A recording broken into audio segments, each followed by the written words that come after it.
त्यापेक्षा तुम्ही वेगळे कसे?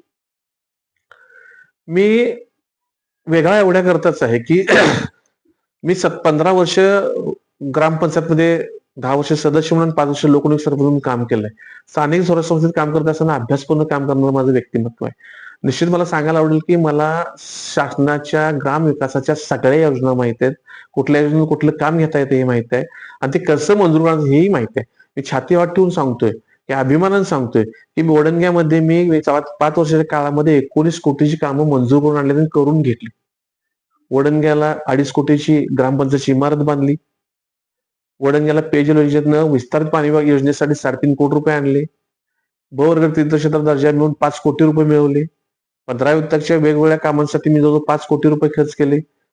ग्रामपंचायत फंडातून जवळजवळ 1.5 कोटी रुपये खर्च केले आणि भौतिक सुविधा निर्माण केल्या, रस्ते केले, गटर्स केल्या, पायाभूत सुविधांचं जाळं निर्माण केलं, सीसीटीव्ही बसवले, अंगणवाडी या ठिकाणी डिजिटल केल्या, शाळा मगाशी तुम्हाला म्हणत तसं डिजिटल केल्या.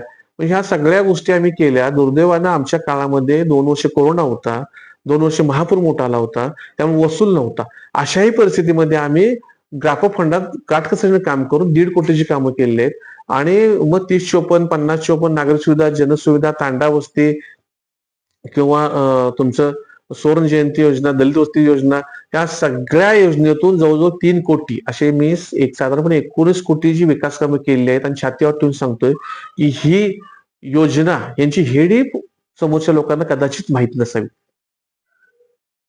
त्यांचा तेवढा अभ्यासही नसावा आणि म्हणून मी